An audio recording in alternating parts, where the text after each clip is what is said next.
The Dalai Lama announced earlier this week that he would have a successor.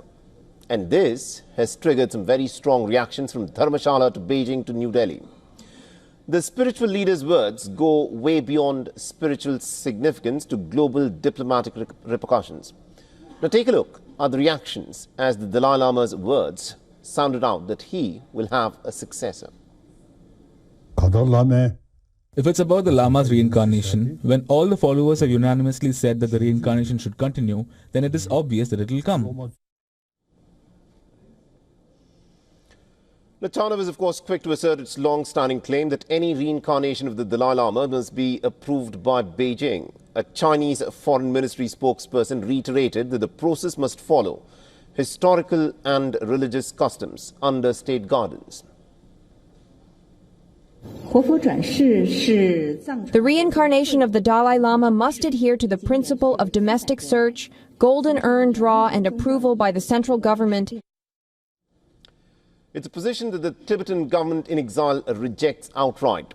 The president of the Tibetan government in exile, Tenpa Shering, said that the next Dalai Lama will be born in a free country, with India being the most likely place due to its spiritual connection and democratic freedoms.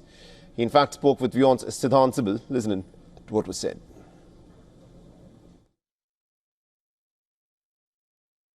If His Holiness is born in a not free world, in a controlled authoritarian regime, then His Holiness would not have the freedom to carry forward his responsibilities. That is why His Holiness says he will be in a free world.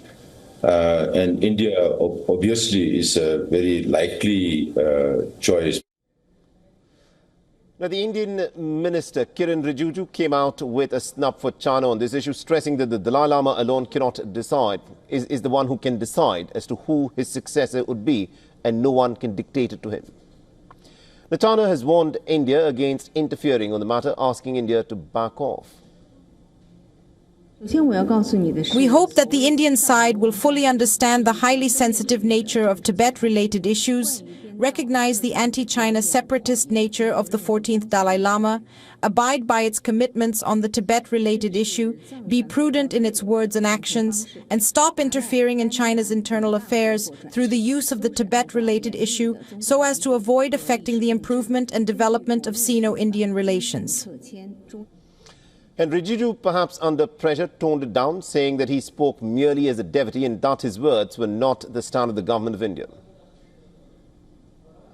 मुझे China का statement पे मुझे कोई reaction करना नहीं है. I do not have to react to China's statement. I am speaking as a devotee. I am a devotee. I am a follower of His Holiness the Dalai Lama, and I say it with regard to the followers of His Holiness the Dalai Lama in the entire world, wanting that the Dalai Lama should decide on his own about who will be his successor. It's what the devotees want. Now, the government of India finally came out with its official statement on the issue. India's foreign ministry has said, and I quote, "The government of India does not take any position or speak on matters concerning beliefs and practices of faith and religion. Government has always upheld freedom of religion for all in India and will continue to do so." With tensions arising over who gets to define the next spiritual torchbearer, the Dalai Lama's decision, whenever it comes, will not just shape Tibetan Buddhism, but will influence regional power equations. The next Dalai Lama may not only be a spiritual figure, but also could be a flashpoint in the geopolitical contest between China and the Tibetan exile movement.